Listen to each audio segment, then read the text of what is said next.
Mafia, are you ready? He said, are you ready?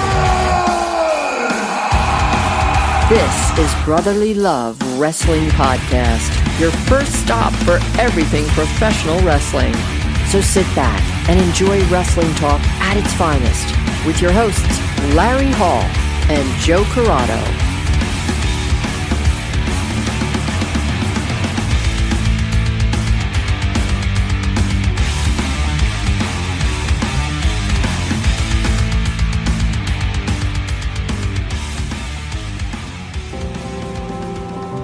Dear Kobe. Dear Kobe. Dear Kobe. Dear Kobe. Dear Kobe, thank you. Thank you. Thank you. Thank you. Thank you. Thank you. Kobe Bean. Kobe, thank you, man. Dear Kobe, thank you. Thank you for your passion, your commitment, and dedication to basketball. Thank you for showing us that the number 24 isn't just a number on your jersey, but the amount of hours in a day that you have to devote to the game to be the best. Thank you for giving and giving and giving. Thank you for pushing through when your body says no, but your heart said yes. Thank you for the games that you refused to lose and the ones you always seemed destined to win. Thank you for your endless drive. For showing us that even on your worst day, there's nothing else to do but push harder. For showing us there's no such thing as magic, but only hard work. Thank you for playing the game the way it was meant to be played. Thank you for teaching us to believe in ourselves, Even when nobody else did. For 20 years, you gave our game all you had, and we are eternally grateful. Thank you for being you, competitor supreme. Thank you for loving the game of basketball. Congratulations, and we're going to keep chasing you.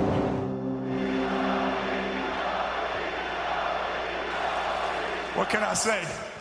Mamba out. Welcome to another episode of Brotherly Love Wrestling Podcast.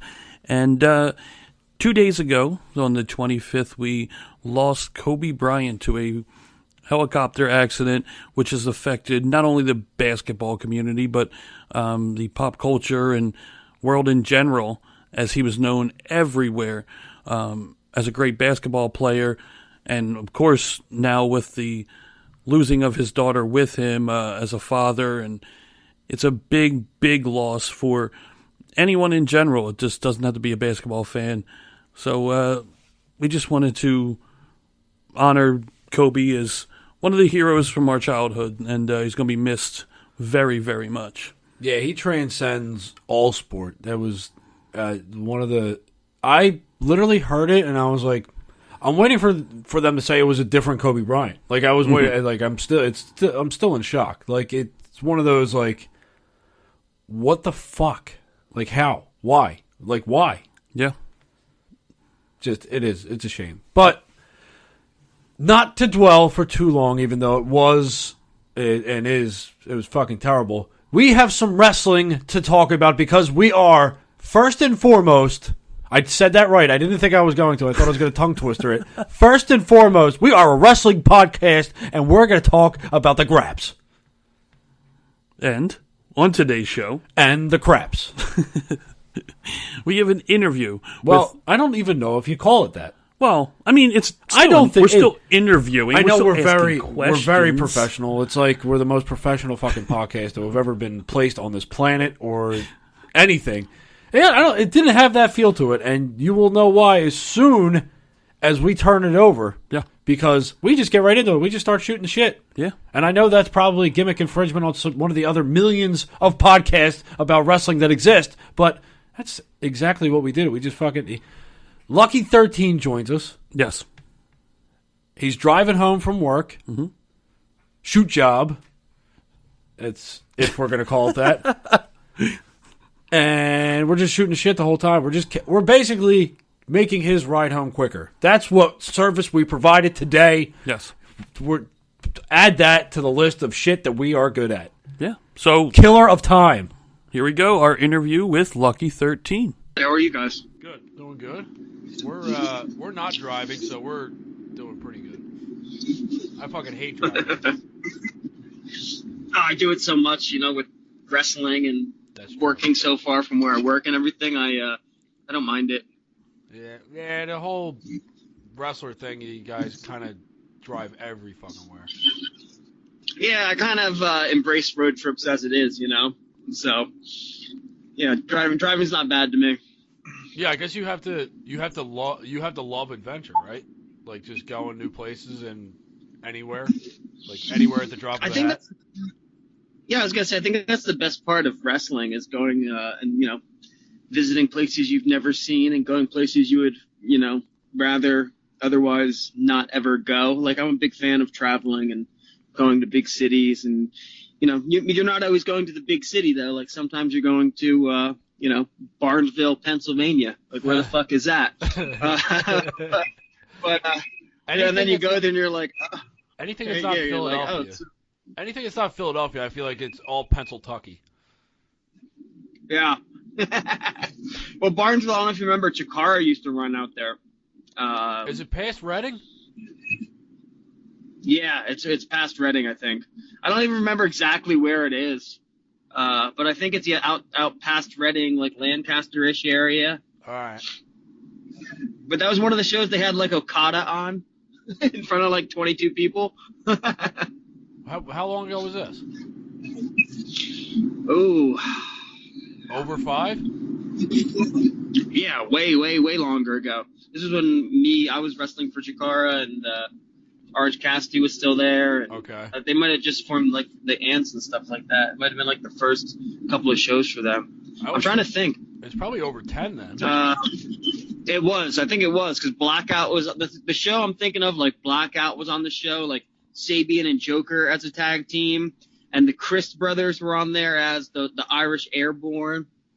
Yeah, looking back like at the card, I only know this because I randomly saw like a music video pop up for it the other day.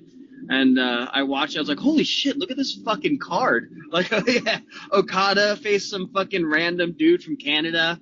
And like, dude, that's insane. Like, it's crazy to think like that was 10 years ago, and the card that like, do you feel like the indie talent now will hold the same water? Be like who the hell would be like the Okada in 10 years?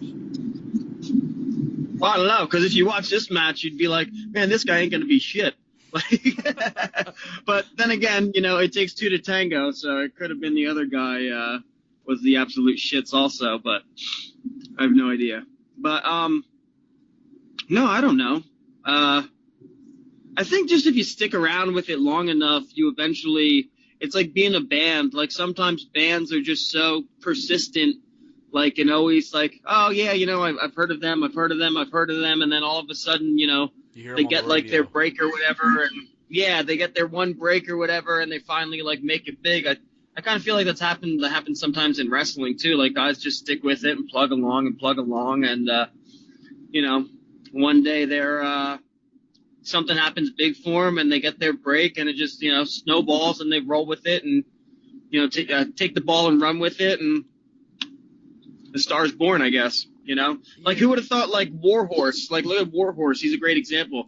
The guy's so over right now, and him 2 years ago, he was doing this like completely different gimmick. Like, I don't even think he was working every weekend, and then all of a sudden he was like, I got to do something different, and he's been working for a while too, and all of a sudden he like changed up his gimmick, and like overnight he was just like this huge success, and he, the right person saw him, and they liked his gimmick that he changed to, and it just everything snowballed. I guess because of all the streaming sites and social media, that has to help immensely. Yeah, I think, it's funny. We were talking about like the kind of like with the Kobe death last night, talking about at work with some of my coworkers, like, has there been a death like that has like a celebrity death or like, sports person that has like impacted like so many people? And that's what I said to them. I'm like you can think of like, when Roy Halladay died or Payne Stewart died or Roberto Clemente died, but like social media wasn't as prevalent. There wasn't prevalent as it is now. To whereas everybody can kind of go out and like talk about it, and tell their stories about them and has their feelings and stuff. And I kind of think, yeah, wrestling's the same way, where there's just so many outlets out there right now, as opposed to, even 10 years ago. And just, the wrestlers are, a tweet away from the fans right now, or, you're a GIF away from, being a viral sensation or whatever, which, we didn't really have that 10 years ago. No, not at all. Not how rapid it is, too. It's so much faster. Everything just gets to you so much faster. I mean, the good and the bad, but, for the most part, if you're looking in the right places, it's mostly good. I'm a big fan of the bad. like what kind of bad? Like, bad, like, just god-awful, or bad, like, cringe-worthy? Yeah, like god-awful. Like if I sit down and watch wrestling, like I'm usually like skimming through the matches. Like I don't even really sit down and watch the whole matches. But if you put a match out there that's like fucking terrible, like I'll sit there and watch the whole thing and be entertained. I'd be like, this is fucking great. The Alabama Doink matches. Did you ever see those? It's been a while, but yes. Yeah, like I fucking love Al. He did the casket match with Hendrick, where he gets thrown to the outside, he powders out, and they're brawling, and he grabs a cheese sandwich and he smacks Hendrick across the face with it. And that was like the best part of the match. So you share the same like what's the taste in? It's not like bad. It's like kind of funny bad. It's like comically bad. It's like comically bad. It's bad. Well, no, I think it's so bad it makes it funny. Yeah, it's so bad it's good. Yeah. That's what I'm a fan of. Yeah, that's why I like the Repo Man so much. I fucking love the Repo Man. See, I know it. It's so bad it's fucking good. Is he dead? I don't think so. They should have brought him back last night. Missed opportunity. Yeah. I always want to ask the wrestlers this, like, do you still find yourself a fan of wrestling? If you were a fan growing up, do you still find yourself like getting I didn't watch any of that last night, but I do see enough guys fucking like, tweet about it or Facebook about that they're, watching the show or whatever. I don't know. I kind of think some of that's also like that newer mentality, like where they go out and they have like a good match and you see some guys be like, oh, just had a great match with David Starr. I just want to say thanks to David for the fucking great match on Friday night. Really loved it. Let's do it again. Like, I would never fucking do that. Just like I would never, even if I watched, let's just say the Royal Rumble, I would never be on Twitter, giving a play-by-play of like, oh, I can't believe fucking Edge is back, But I keep up to date on what's going on, like just through social media and everything. But as far as like sitting down and watching it, like anything I really watch, it's because I hear like, hey, you got to go check this out. And I kind of go out of my way to watch it. Or if it's just a show that I'm on. So, if you weren't a fan growing up, how did you initially get into wrestling?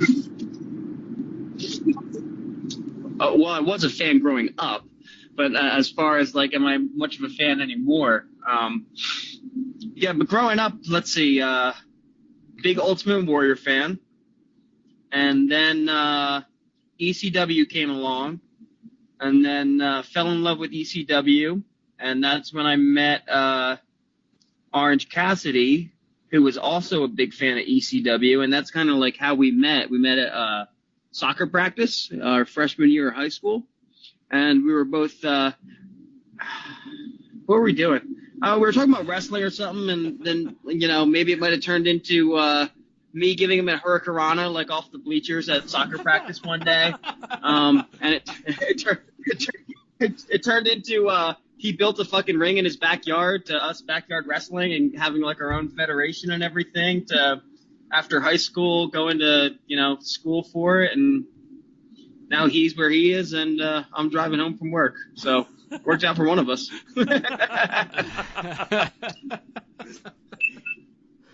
Yeah, but you got to say that you lived at your Hurricane Ron and Orange Cassidy off of the bleachers. Yeah, I did a lot of stuff. Like I put a hole in his parents' basement wall too on New Year's Eve. I get to say that. So it's kind of karma catching up with you, if you want to say it that way. What terrible karma. It's not even fair. It costs $20 to fix that sheetrock, and he's making 20 times what I am. Speaking of which, who you were trained by in your path in wrestling? You were trained by Quack and Chris Hero, correct? Yeah, Quack, Hero, and Claudio a little bit at the tail end when Claudio was brought on as one of the trainers there. But and before Quack, I was studying under supremely great John Trotsky. He was like one of Pops' guys, WXW Alpha. Okay. Yeah, and then we went off to Chikara, and that was when they were in Allentown. Mm-hmm. So which we're from like the Phillipsburg Easton area, so Allentown for us was 20, 25 minutes or whatever. And that was when the class was like Larry Sweeney was there all the time, Icarus, Gran Akuma, Hollow Wicked, Blind Rage. Well, Blind Rage was there, but he wasn't really at training as prevalent as the other guys. Ultra Mantis was there. So those were like the guys that we kind of like started training with, and then when they moved to Philadelphia, it got a lot harder to consistently be training with them. I think I would commute down there once I went to Philadelphia, like on Thursday nights every when I could, but a 90-minute ride on like a Tuesday night or a Thursday night after work to go train and drive 90-minute back kind of sucked. And then Jim actually, Orange, whatever, actually ended up moving down to Philadelphia, so it was way more convenient for him. So that's why he stuck around there all the time, and I kind of that's kind of where we started going to like our separate ways almost. So and he kind of took the Fire Ant Chikara gimmick more seriously, and I kind of branched off and did my own thing in like CZW and stuff for a while. Yeah. Now, being trained by who you were trained by, when I watch you, I see Quackenbush. I see a lot of his like style in your wrestling. You're more of like I don't know. You have more of the brawler than he does, I think. But for the most part, I see a lot of Quackenbush's style in there. That's probably because I'm lazy. And then I did death matches for like 4 or 5 years. So like the brawling was, brawling was kind of a developed trait, having to, learn kind of doing death matches on the fly, because I wasn't your conventional like death match guy per se, Mm-hmm. I was taught, in lucha and all that shit, American high flying, whatever you want to call it, the Chikara style. So when I was asked to do that, I remember the first time I was actually like scared shitless. It was me, and luckily I got the team with Brain Damage. I didn't have to go against them, a good guy to have on your team. But we were facing Drake Younger and the Necro Butcher. Oh, Jesus. Yeah, and Necro's a big like throwback guy. So we get there, and I'm used to like, having all these spots called during the match, and elite of this, and we're gonna do that, and blah blah blah. And Necro's like, "Here's the finish. We'll call everything out in the ring." And I'm like, "Oh fuck, what?" Like, so I kind of learned how to like brawl and call and everything. Thrown right in the deep end there, but I think it benefited me. I mean, it's either sink or swim, but you're gonna. I mean, it's different in a deathmatch situation, though, right? Because I mean, obviously, it's still wrestling, but now the calls are probably a little different, I would imagine. Like you use a lot more weapons, is what I'm saying. Yeah, it's probably easier, to be honest. Yeah. Just because like you you don't have to call as much. Like, you can literally go out there. When you see a guy coming at you with a fucking water jug in his hand, you're kind of like, oh, I know what's coming next. Just lower your head and squeeze your jaw, you know? Now, when you were deathmatch wrestling, did you think that this was where it was going to take you and this was going to be you from now on, or did you use it as kind of like just a learning experience and you weren't planning on being a deathmatch wrestler for too long? Well, that's really why I stopped wrestling for like 2 years, because I was getting tired of just getting like, put in this corner like, hey, you're just like a deathmatch wrestler guy. And that seemed to be like the only thing that people, wanted to book me for, to come out and bleed and stuff like that. And I'm like, I like fucking wrestling, dude. Like, let me show that I can do shit and not just go out there and fucking cut myself and, bleed all over the place. I mean, I will, because I'm willing to, but I like wrestling, and going back to who like my favorite wrestlers were growing up, and like I said, we were big into ECW, so like I was a big fan of RVD. I was a big fan of Super Crazy. And then once we started backyard wrestling, we got into like the best of backyard videos. So like M-Dog 20 was like a favorite of mine. And then when he went to CZW, I went and saw him the first time he ever wrestled for CZW, and I got introduced to like Ruckus. So I've Jody Fleisch. So I've always been into like these high flying guys, and that's kind of like the style that I like to emulate, just because that's kind of what got me interested into wrestling. I don't think I'm nearly as talented. Well, I don't think I am nearly as talented as any of those guys, but you're still good at it.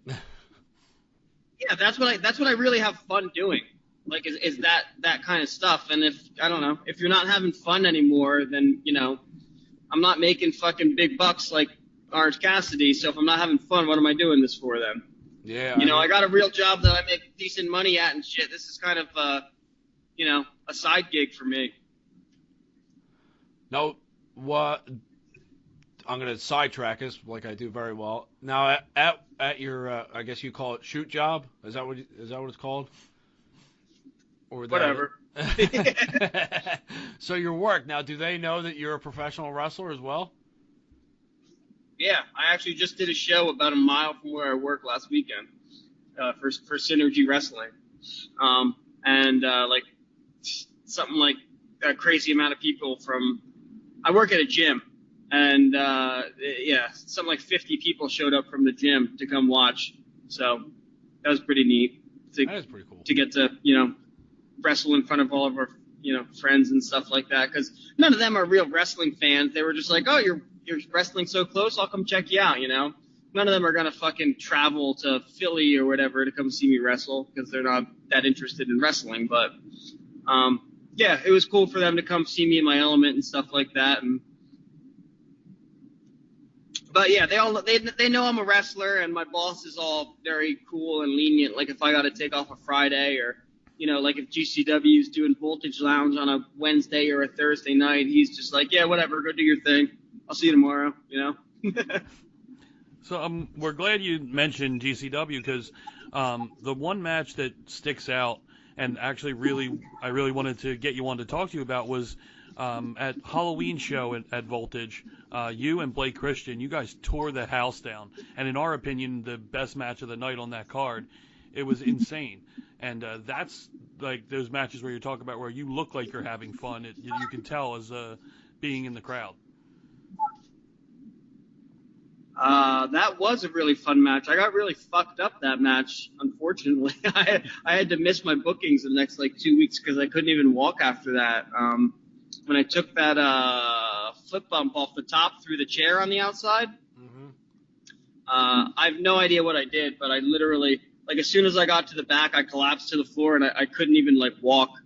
I don't know if I slipped a disc or herniated a disc or what the fuck I did to my back, but for about a week, I was crawling out of bed and in so much pain that it literally took me half an hour to start my day. I would roll out of bed. I couldn't even sit up out of bed. I was rolling out of bed and then crawling to the shower. And then once I got in the shower and turned the shower on and got like the hot water on me, it kind of loosened up a little bit. Yeah, so that was super shitty. The only reason I think I got through that match was A, the adrenaline, and B, the crowd, because the crowd was so into it that it kind of like kept me up. Otherwise, like I even think if you see after the match, as soon as I get up to walk out, I can't even walk. So I have no idea how I fucking finished that match. I think it's a testament to Blake and how, you know, amazing he is if he hasn't shown that over the past, you know, 4 months since then, because he's just out there doing absolutely insane shit. And, you know, stealing show after show with every card he's on. So, like I said before, it takes two to tango. So he you know, when you get put in the ring with someone like Blake Christian, if you have a shitty match, that says a lot about you, I think. So I was glad we were able to go out there and put on something good for the people. Yeah, absolutely. And, I mean, are you strictly with GCW? What companies are you with and wrestling for? And for that matter, what's next for you? What do you want to do? No, and I mean, Brett really only uses me like for the Philly shows, and I think that's just because, you know, we go like way back from when we were in CZW together, and because he says that GCW just has talent overflowing, like, and they're finding guys that you've never heard of, and they put them on the card, and you're like, who the fuck's this? And then you see him wrestle, you're like, oh, I see why he's here, you know. They have like so much talent that they kind of have like guys that they use when they're running like certain spots now, because they're running, you know, Philly, Detroit, Atlantic City, all over the place. So they have guys they have for just like their home shows, and I'm kind of on like that short list for the Philly shows, which good for me. You know, whenever GCW comes calling, I'll take the call, you know, because they're the hottest independent promotion, you know, in my opinion, right now in the United States. But no, they're not the only other company I'm working for. There's Capital Wrestling right now. They're based out of like Brooklyn, Northern New Jersey.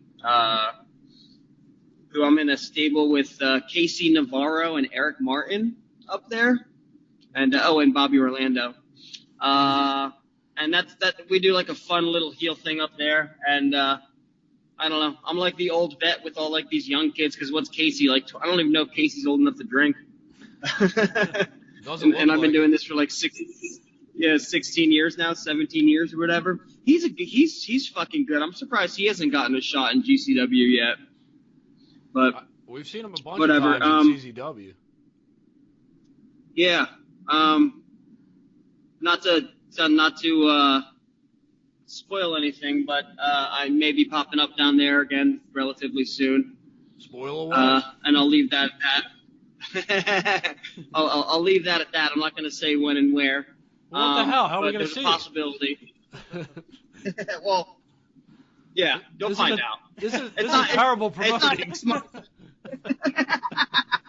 Well, nothing's been announced yet. Nothing's set in stone. I literally ran into DJ this weekend, and he was like, when are you coming back? And I'm like, I've been fucking waiting for you to call, dude. And he's like, I've been waiting for you to call me. And it was like, well, now we're talking, so let's figure it out. So we kind of have a date set, but yeah, I'll wait till it like gets all announced and stuff like that. And if we can even put it together, we'll see. But if we can, it should be a lot of fun. Where else do I work? Synergy out of Hillsboro. Sometimes I do Pro Wrestling Magic. I'm not really traveling too much right now. But I'm thinking about now, you know, as we're into 2020 and I'm back, like, because I took 2 years off, and last year was my first year back. Now that I have like a year back under my belt to start taking more bookings outside the area. Yeah, kind of get back into, you know, doing the loops and stuff like that and traveling. And like I said, I love road trips, so we'll see. I got a couple of dates lined up here early, you know, 2020. That should be pretty fun, but yeah, hopefully I can get out there, and I'd love to get up to like Canada a few times this year. Get out to Ohio if I could get out there. I know was it Unsanctioned Pro just asked me to do a show out there in March, but I'm already booked for the date, so I couldn't get out there. So we're trying to work something out. That's Columbus, Ohio, I think. I don't even know. Yeah, we'll see. I'm working right now on like a promotional video for me to like send out promoters. It kind of sucks taking like a couple years off because it's almost like you're starting from scratch again, you know? You got to reprove yourself? Yeah, so it's almost like I'm out there trying to remind people who I am, you know? To whereas like when I stopped 2 years ago, you know, I was working for you know, AIW out in Cleveland. I was working for CZW regularly. I was doing a few. GCW was just starting as a thing, and I was doing some of their stuff. So I was doing, you know, we did IWS that year. So I was doing like prominent, you know, promotions and everything. But, you know, when you take time off, it's really hard to just like jump back in and, you know, get those bookings back up and like, yeah, you know, the prominent bookings and everything. Like sometimes I got to take some bookings that I, you know, wouldn't want to or wouldn't normally, but just because I want to get back out there and get on the road and get my name back out there and, you know, have people, like you said, with the streaming services and everything, just get more eyes on me and have people be like, fuck, like, I've heard of this guy, you know, I just haven't seen him. And now that I have, he's fucking awesome. And let's see him more. And hopefully that happens in 2020. I mean, yeah, I mean, now's really just the time to be, not just, I mean, I'm not talking about like the big companies, but now's just the time to be a wrestling fan in general. There's just so much shit out there that, I mean, it's hard not to be a fan of at least one aspect of wrestling. Well, I just got an independent, what is that, independentwrestling.tv. Subscription? Subscription? Yeah. Which I never had before. So I've been, you know how I said I skimmed through matches? You know what I watched the entire show of? That Micro Wrestling. Fucking loved it. Yeah, we 2 years ago, we that went was to awesome. One. Dude, they put Where? on a hell of a show. Yeah, it was really good. Like, it was a good show. Like, I started watching it because, you know, I'm like, haha, look at little people wrestling. And then I started watching it. I'm like, holy shit, like these guys. And then like, what's his name? Masquerita fucking Dorado or whatever came out. I'm like, you'll be fucking kidding me. Like, they have really, all the guys are like really good. Like, it was fucking awesome. So I'm going to literally watch every single show that they put on. Yeah, I'm trying to get booked. I'm not much taller. I'm not much taller than those guys. You definitely be a heel in that one. You'd be like the ultimate heel. Yeah, I'd be an awesome face. Yeah. I would totally job for fucking Heavy Metal Mario, whatever his name was. Hey man, it might get you noticed. That might get you the heat that you need to be a top name. Look at this asshole beating up the short. I think you're onto something. I'd say I'd be your manager, but I'm probably not that much taller than them either. So we could be perfect. We'll blend in. Who's that guy that's 5 inches taller than us? Get him out of here. Yeah. What the hell were we talking about?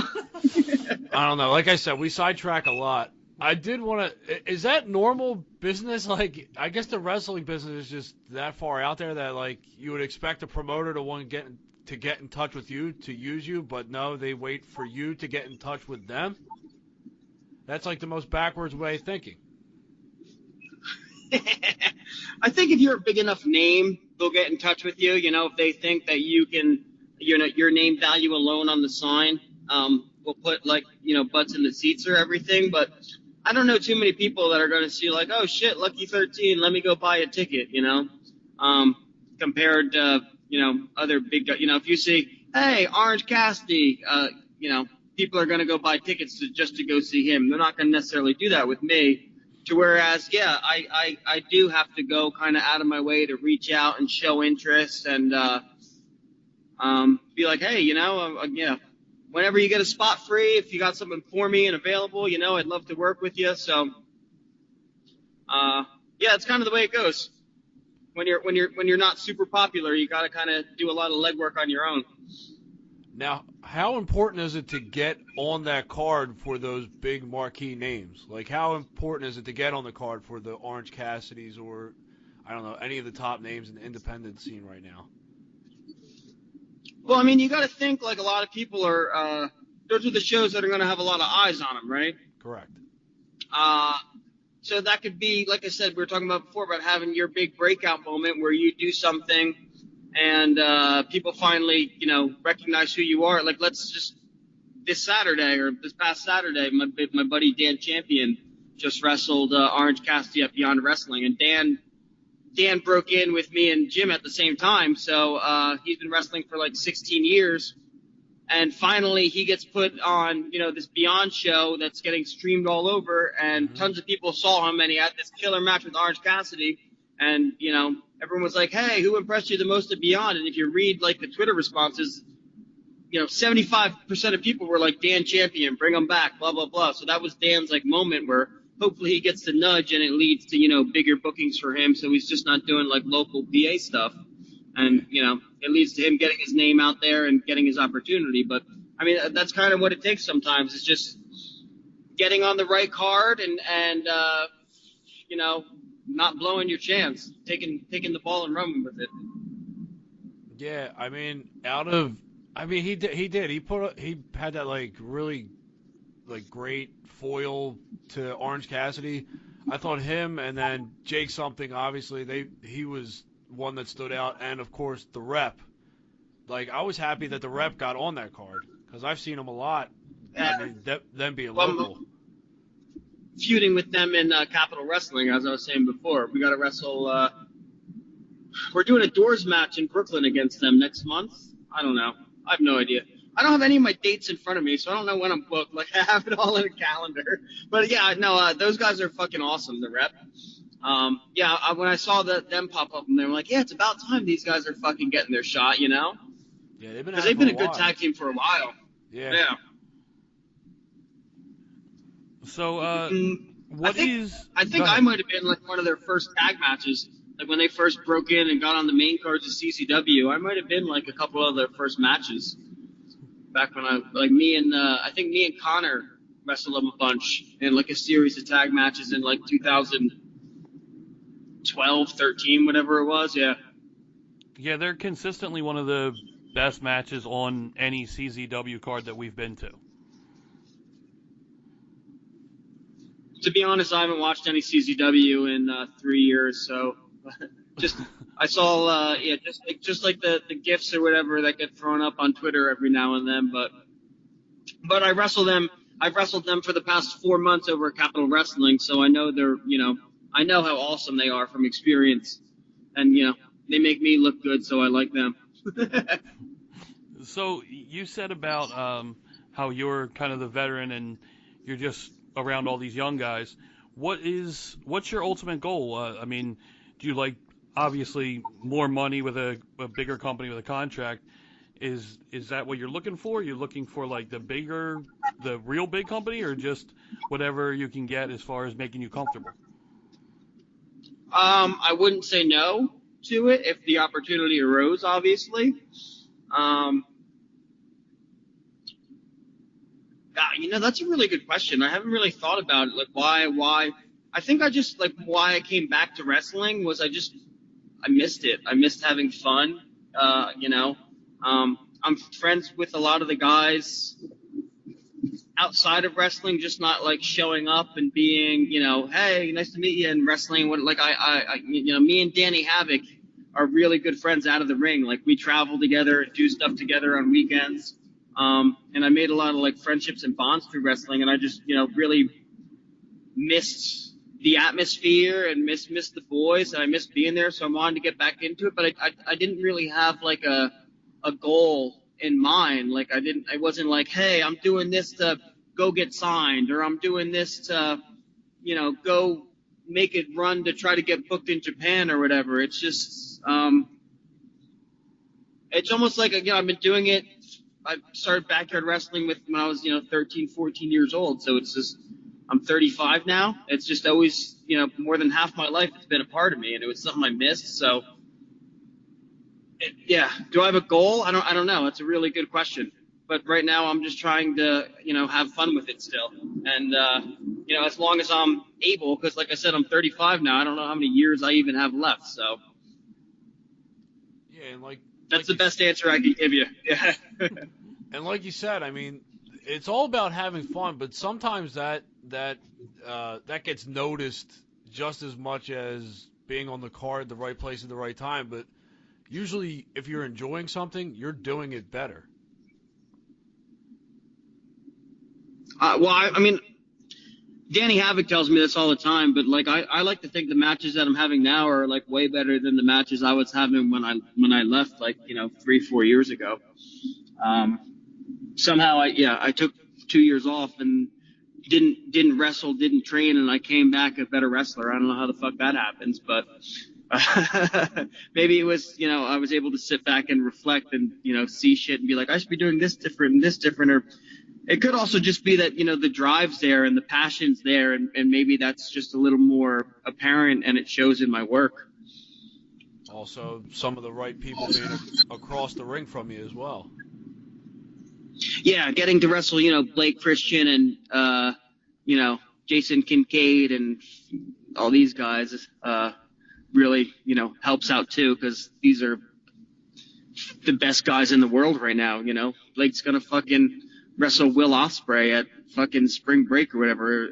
That's what they're talking about. I don't know if that's going to happen, but, he's going to be, he's the next fucking echelon of high flyers to take the industry by storm. And, when you put somebody with me in the ring with him, it's a great opportunity for me to show that I can still go with these guys. And I like to think that I do a really good job of making the other guy look good, if that makes sense.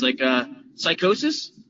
If you ever watched old Psychosis stuff, go back and you look at old WCW stuff, you're like, oh shit, that match Rey Mysterio had with Psychosis was awesome, or that match Hoovy had with Psychosis was awesome. And every time you see these matches, best of, a lot of them have Psychosis in them. But nobody says, Psychosis was the best wrestler in the match. Everyone's like, yeah, Hoovy did this, Ray did that. But Psychosis made them all fucking look amazing, I like to think I'm kind of like that, where I can go in and kind of make anybody look good. And that's kind of the benefit of having, me go in there with these younger kids, too.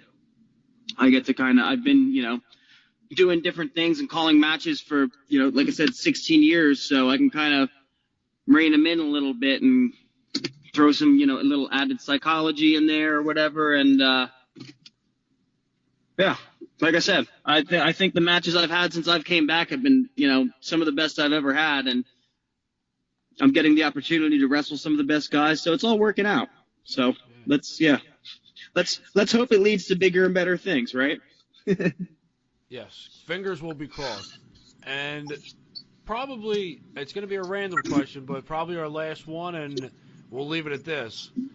You put out a video the other day, I don't know, a week ago, maybe less than that. When I started the pre-workout? Yeah, I was going to say, is this your preferred method of taking a pre-workout supplement and is snorting it?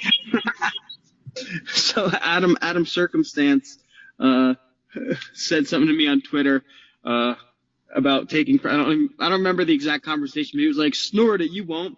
And I was like, "I snort it." Believe me, my nose has developed quite a tolerance from being in college. The things I put up it that I could handle some pre-workout. so I was like, let me give this a shot. And I did it. And I'll tell you what, I had the most productive day at work. I'm not lying. I see why the 80s were so successful. I've taken pre-workout before and gone and worked out, but this was a whole nother level. It was great.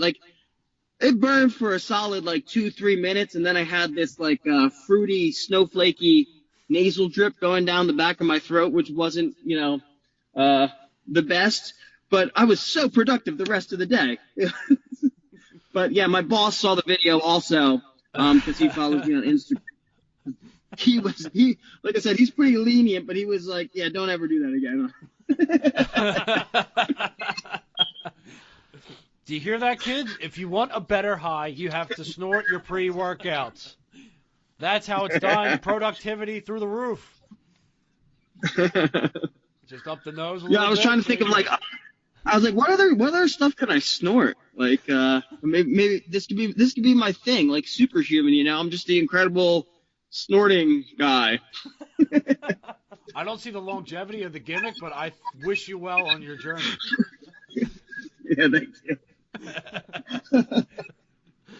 Because if you're known as the guy that can snort anything, there's going to be some things that you don't want to snort. Yeah, I can only imagine.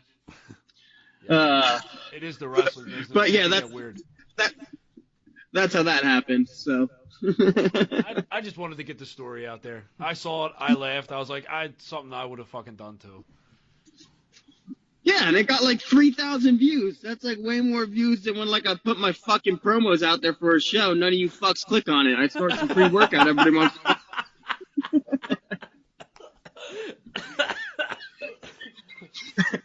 Sometimes it's better to just be real. So before we let you go, if you want to promote yourself, any social media or anything like that? Meh, whatever. Like I said, the promotional. There's my Orange Cassidy coming out. Yeah. Now, I don't even know my Twitter's at NeoShooter. NeoShooter. I don't know what the fuck it means. Just like, I don't like why am I at NeoShooter? My wrestling name's Lucky 13, which by the way, I don't know what it means. I don't know what's a Lucky 13 when you think of the gimmick. I got no fucking clue.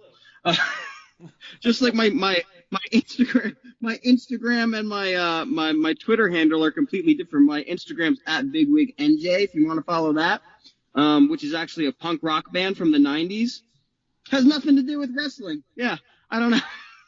So I'm very poor at promoting myself. So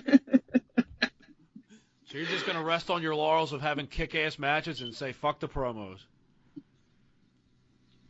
No, you know what? I'm starting to appreciate the promos too, though. Like, I'm starting to like talking to a camera and stuff. So, isn't Twitter supposed to start taking back like handles of people that made like all these fake handles and aren't using them? Because like Lucky 13, like nobody fucking uses, but it's taken. Just fucking give me that. I heard something what am I gonna be? February. Yeah, like at Lucky 13 Pro Wrestling. Like that's way too fucking long. You just wasted half your tweet tagging me. Like Go ahead, go try to figure it out. Like all the cool ones are taken. There's like Lucky 13 Saloon. There's fucking Lucky 13. There's a bar. There's a liquor company. Like it's a fucking stupid name. Like, have you ever tried vanity searching yourself? Well, you don't, but me. Like going on Twitter and trying to look like after my matches to see like if people are saying anything about me. Like it's impossible because fucking people in like the other like Indonesia are like using like, you know, oh, Lucky 13 birthday, and there's pictures of fucking some little Indonesian girl at a birthday party, you know? It's maybe I should just change my name. Change my wrestling name. I got you. It's gonna be at pre-snorter. Yeah. There we go. We got to think of a way to turn that into a gimmick. I'm telling you, man. I think you already started it. The ball is rolling. It's just gonna fucking snowball from here. You're gonna be the guy that fucking snorts pre-workout and then does a Ultimate Warrior style fucking promo. I'm basically the Ultimate Warrior then, yeah. I don't know why Vince won't sign me. Like I don't get it. Well, I mean, it's what's your gimmick? Oh, I snort drugs and then just run to the ring and go crazy. I mean, that sounds like it's right up his fucking alley. Yeah, right. Maybe in the 80s. Yeah, you're a little bit past your time. Yeah, but yeah, Twitter's at NeoShooter, and then my Instagram is at BigWigNJ. So if you want to follow those, I post very irregularly.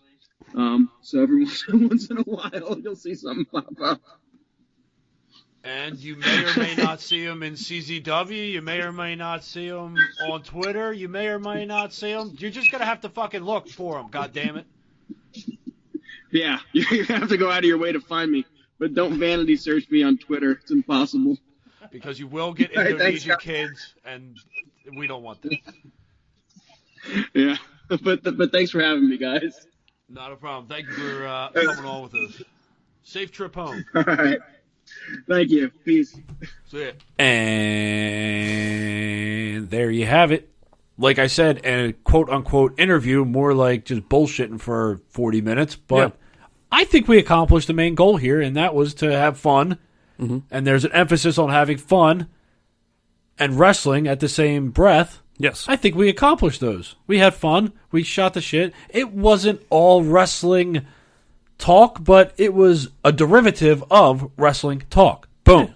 It was wrestling-centric, I would say. What? It was wrestling-centric? Yeah. What? Like centering on wrestling? Come on, man. Do you even read? Did you just come on, man me? Yes. That was a drop that I don't want to... How do you always put me in these weird predicaments? Oh, I don't know, but I'm so glad you do it to yourself. Shut the fuck up. All Wrestling-centric. What does that even mean? Something happened this past weekend in the wrestling world, and it will inspire, and it will lift you up. We started on a low, we're ending on a fucking high, and that is Edge is back wrestling in the year 2020. Shut the fuck up. Get the fuck out of here. Who the fuck would have thought that was going to happen? I know it was predicted, but you're like, the dude literally has said multiple times that he cannot come back. He's talked to so many different doctors. He can't make it back. I don't know how. I don't know why. I don't really care. He's back. I don't care why. And the people out there that are saying that he's accepting blood money, go fuck yourself. I don't want to hear it this time. This isn't Goldberg. This is goddamn Edge. So fuck you. Edge is back. Be happy, you miserable fucks. So I'm going to kind of play devil's advocate because I've been thinking about this all day. Okay. All day. I've been thinking about this all day. Wrestling-centric. Gay. All day wrestling-centric. You done? Yeah. Okay. I'm done. Fucking done. I'm ready for bed. But, all right, so everyone complains about bringing part-timers back. I knew you were going to go guys this route. back. But is he that old? No, he's no, he's not. Could Of he have course still he's been not. doing it? Maybe. I mean, if he was doing it for continuously for 9 more years, maybe not. But he's taken a pretty good hiatus. True. But again, no, hold on. Everyone always says that WWE rests on bringing these names back. But what if he's not a part-timer? What if he's coming back and he's going to... Oh, I'm not saying he's a part-timer, but you're still relying on older names who have already been stars in your company instead of elevating the younger guys that are not getting the time. Okay, so in those other, for instances, you're talking Goldberg comes back and wins the title. Mm-hmm.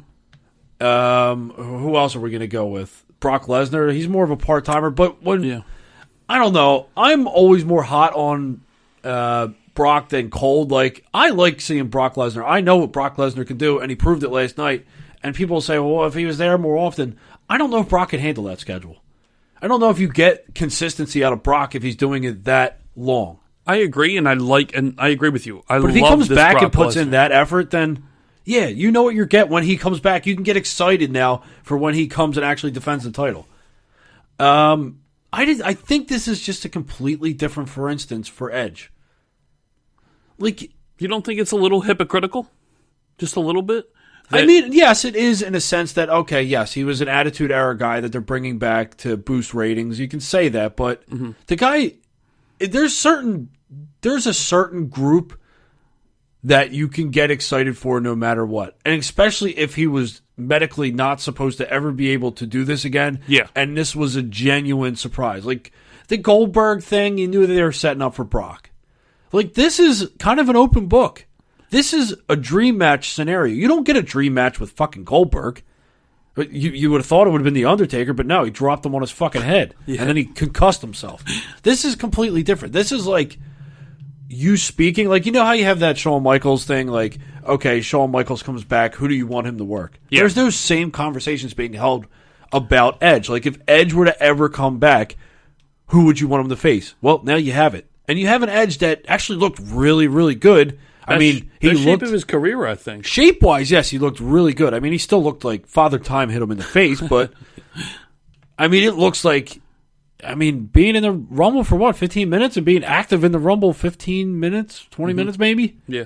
He could do it. I mean, you're going to get the same case where he's not going to be able to. You're not going to run Edge ragged because he's older. You're going to use him for the big marquee dream matches, which is what you should.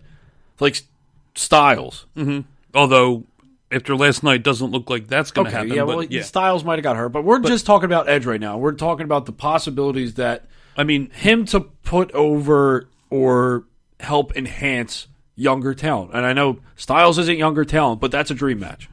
Well, and then you have the Orton thing, too. And Orton, that's just a rehash. I mean, that could be one and done. Or they could become a team, because that would bring back Rated RKO. That would be fun for a little bit. Nostalgia.